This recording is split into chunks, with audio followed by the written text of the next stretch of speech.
Students, today is the turn to discuss principle of ultraviolet visible spectroscopy. देखिए, जब भी कोई मॉलिक्यूल में यूवी या विजिबल लाइट एब्जॉर्ब करता है, हाई एनर्जी के रेडिएशंस हैं ये, इलेक्ट्रॉनिक ट्रांजिशन होती है. Electronic transition from lower energy E1 state to higher energy E2. लेकिन जब आप देखते हैं कि ये each energy level, electronic energy level E1, it is associated with so many vibrational and rotational sublevels. जैसे यहाँ पे मैंने शो करने की कोशिश की है कि यहाँ से यहाँ तक की जो एनर्जी है वो इलेक्ट्रॉन की एक ही इलेक्ट्रॉनिक एनर्जी है E1, ये ग्राउंड स्टेट है, और ये E2 एक्साइटेड स्टेट है. ऐसी सीधी लाइन नहीं है. जैसे यहाँ पे मैंने शो की है E1 और E2, ये ग्राउंड स्टेट है, हायर स्टेट है, ऐसी क्लियर एक लाइन नहीं है. इस E1 में बहुत सारी छोटी छोटी सब लेवल्स हैं, क्योंकि मॉलिक्यूल जो है वो हमेशा वाइब्रेट करता है, रोटेट भी करता है. Vibrational energy levels are having very small energy gap between them, और रोटेशनल में तो उससे भी कम होता है. सो एक इलेक्ट्रॉनिक एनर्जी स्टेट्स में बहुत सारी वाइब्रेशनल एनर्जी स्टेट्स होती हैं. Electronic energy state is associated with number of vibrational state, and each vibration state is associated with number of number of rotational states. So ultimately ये single line की जगह ये इतनी सारी, अब देखिए एक मॉलिक्यूल है, एक ही मॉलिक्यूल होता तो किसी एक पर्टिकुलर रोटेशनल और वाइब्रेशनल एनर्जी में होता है E1 में, तो कहीं जा सकता है एब्जॉर्ब करके E2 में. लेकिन यहाँ आपके सैंपल जो आपने लिया हुआ है उसमें बहुत सारे मॉलिक्यूल हैं. इलेक्ट्रॉन बेशक E1 में हो, ग्राउंड स्टेट में हो, लेकिन उसका जो मॉलिक्यूल है उसकी वाइब्रेशनल जो मॉलिक्यूल्स हैं वो हो सकता है इस वाइब्रेशन लेवल में हो, इसमें हो, इसमें हो, इसमें हो, इसमें कहीं भी हो सकते हैं. तो जब यूवी लाइट पड़ेगी तो जितने भी मॉलिक्यूल अपनी अपनी वाइब्रेशनल लेवल से उसको एनर्जी को एब्जॉर्ब करेंगे, तो हायर इलेक्ट्रॉनिक स्टेट में तो इलेक्ट्रॉन जाएगा, लेकिन ये वाला अगर वाइब्रेशनल लेवल है तो ये थोड़ा नीचे रहेगा, ये वाला है तो ऊपर चला जाएगा, ये वाला है तो ऊपर जाएगा. बोलने का मतलब एक शार्प लाइन अगर ऐसा होता तो एक ही एब्जॉर्प्शन होनी थी, सारे के सारे मॉलिक्यूल की एक ही लाइन आनी थी, लेकिन तो शार्प पीक आनी थी. लेकिन यहाँ पे बहुत सारी ट्रांजिशंस पॉसिबल है, तो इस तरह का बैंड बनता है. ये बैंड बनने का रीज़न यही है कि पता नहीं कौन सी वाइब्रेशनल रोटेशन लेवल से कौन सी वाइब्रेशनल रोटेशन लेवल पे गया electron, from one electronic state to other electronic state in the molecule. So ये ब्रॉड बैंड जो है वो ऑब्जर्व होता है. उसके बाद आपके सिलेबस में है इलेक्ट्रॉनिक ट्रांजिशंस, एक्साइटेशंस. देखिए, एक मैंने मॉलिक्यूल लिख लिया CH डबल बॉन्ड O. मैं जस्ट शो करने के लिए जितने सिग्नल बॉन्ड हैं वो सिग्मा इलेक्ट्रॉन सिग्मा बॉन्ड है, तो वो जो दो इलेक्ट्रॉन हैं उनको सिग्मा इलेक्ट्रॉन बोलेंगे. ठीक है. इस डबल बॉन्ड में एक सिग्मा है, दूसरा पाई है, तो डबल बॉन्ड में होता है. और जिनके पास लोन पेयर हैं, जैसे ऑक्सीजन यहाँ पे दो लोन पेयर हैं, तो इनको नॉन बॉन्डिंग इलेक्ट्रॉन कहते हैं. तो सिग्मा, पाई एंड नॉन, तीन तरह के इलेक्ट्रॉन्स जो हैं वो मॉलिक्यूल के अंदर हो सकते हैं. ठीक है. अब सिग्मा है तो मॉलिक्यूलर ऑर्बिटल थ्योरी बोलती है कि इसका एंटी बॉन्डिंग ऑर्बिटल होगा सिग्मा स्टार. पाई है तो उसका होगा पाई स्टार. नॉन बॉन्डिंग का कोई एंटी बॉन्डिंग ऑर्बिटल होता ही नहीं है, क्योंकि ये बॉन्डिंग में पार्टिसिपेट ही नहीं करते. बॉन्डिंग में पार्टिसिपेट करने वाले का ही एंटी बॉन्डिंग होगा. सो कितनी तरह की इलेक्ट्रॉनिक ट्रांजिशन इस मॉलिक्यूल में पॉसिबल है. सिग्मा से सिग्मा स्टार तक जा सकता है electron, pi to pi star भी जा सकता है, bonding to anti bonding. Non bonding to sigma star भी जा सकता है, non bonding to pi star भी जा सकता है. सो 4 तरह की इलेक्ट्रॉनिक ट्रांजिशंस पॉसिबल हैं मॉलिक्यूल में जब ग्राउंड स्टेट से एक्साइटेड स्टेट की तरफ को हो जाएगा। ठीक है, अब sigma to sigma star transition पहले हम लेते हैं। हाई एनर्जी गैप होता है, ग्राउंड स्टेट नीचे और एक्साइटेड स्टेट सिग्मा स्टार बहुत ऊपर। इसके लिए बहुत ज़्यादा एनर्जी चाहिए। ये सैचुरेटेड कंपाउंड जिनके पास सिर्फ सिंगल बॉन्ड ही हो वही ये शो करते हैं। हाई एनर्जी चाहिए होती है और लैम्डा मैक्सिमम जो है, जो वेवलेंथ है, दैट फॉल्स बिलो 200 नैनोमीटर। और वो वैक्यूम मैंने कहा था कि 200 नैनोमीटर से नीचे हम स्टडी नहीं करते ऑर्डिनरी उसमें, क्योंकि उसको वैक्यूम यूवी रीजन है, उसको हम स्टडी नहीं कर सकते। तो sigma to sigma star transition जो है वो बहुत ज़्यादा इम्पोर्टेंस की हमारे लिए नहीं है जब हम यूवी पढ़ेंगे। सेकेंड इज, देखिए ये मैंने एनर्जी वाइज शो किया है, ये सिग्मा है, जितनी कम उसकी बॉन्डिंग की एनर्जी होगी उतनी ही ज़्यादा एंटी बॉन्डिंग की एनर्जी होगी। तो सबसे टॉप पे सिग्मा स्टार। तो अगर सिग्मा से सिग्मा स्टार गया तो इतना बड़ा एनर्जी गैप है तो ज़्यादा एनर्जी चाहिए, ज़्यादा एनर्जी चाहिए तो शॉर्टर वेवलेंथ चाहिए।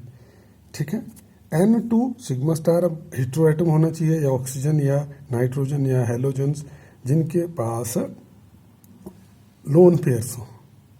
अगर लोन पेयर जो है अगर है तो नॉन बॉन्डिंग, ये एनर्जी अरेंजमेंट है, देखिए सबसे कम सिग्मा की एनर्जी है, फिर पाई की है, फिर नॉन बॉन्डिंग की है, उसके बाद एंटी बॉन्डिंग चलेंगे, पाई स्टार और सिग्मा स्टार।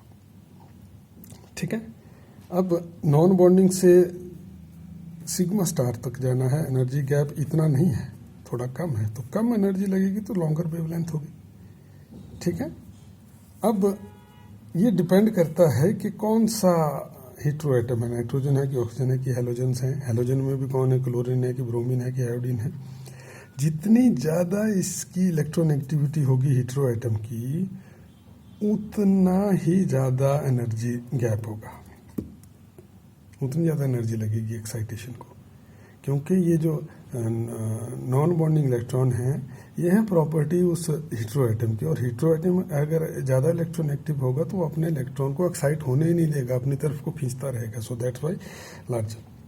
हालांकि ये जो हैं ये ट्रांजिशंस जो हैं ये ज़्यादा इम्पोर्टेंट नहीं है, इंटेंसिटी लो होती है एब्जॉर्प्शन की। और similarly third kind of transition is non bonding N2 pi star. N2 pi star होगी, क्यों नहीं होगी, नॉन बॉन्डिंग से पाई स्टार को भी जा सकता है। अगर नॉन बॉन्डिंग है, हीट्रो एटम है, तो इसमें सबसे कम एनर्जी गैप है, सबसे लॉन्गर वेवलेंथ लगेगी, सबसे ज़्यादा प्रोबेबल ये होगी। लेकिन इसमें भी मैं बोलूँ कि इंटेंसिटी इसकी भी बहुत कम है और ज़्यादा इम्पोर्टेंस इसकी भी नहीं है।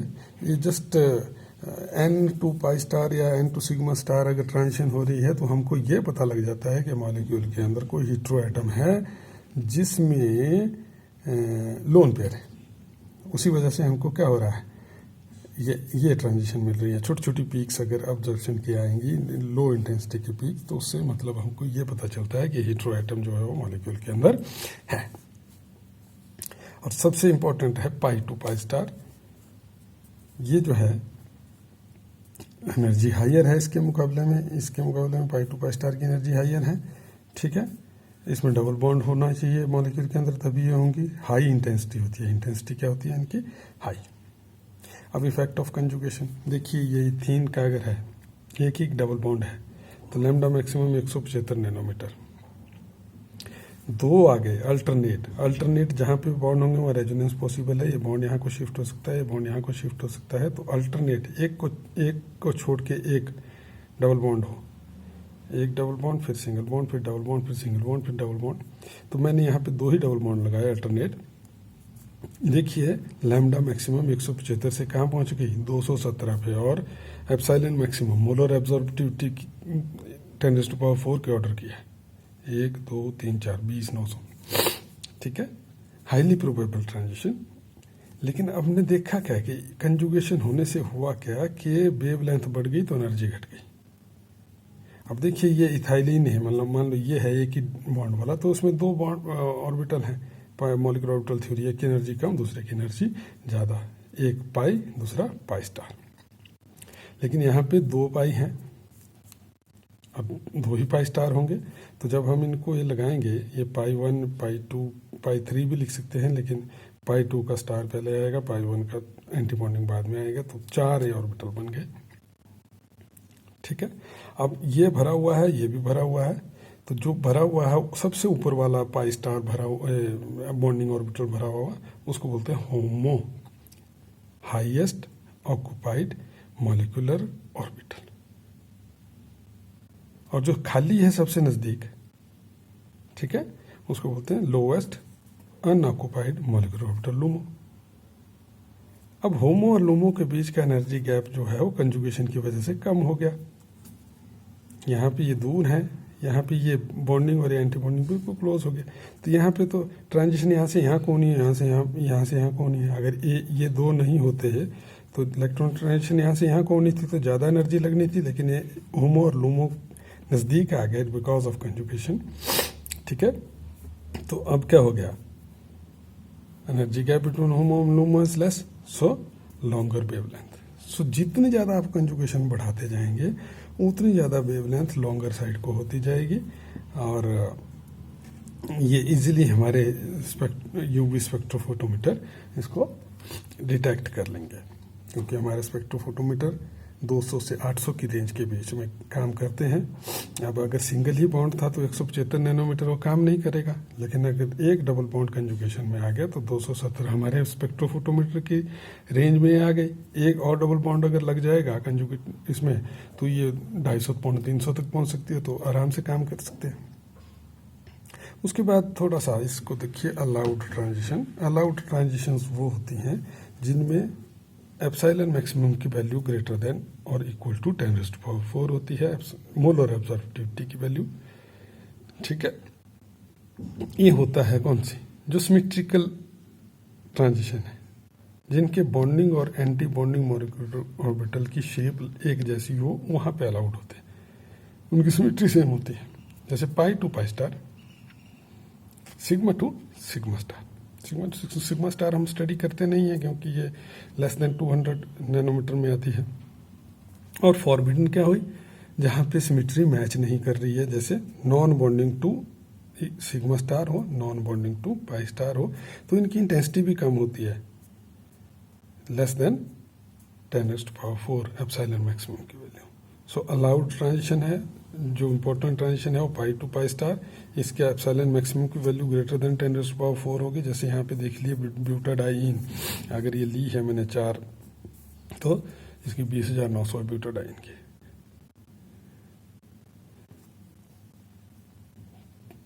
अगले वीडियो में हम यहाँ से आगे कंटिन्यू करेंगे। Okay, thank you. इसको समझने की कोशिश करना इम्पोर्टेंट है।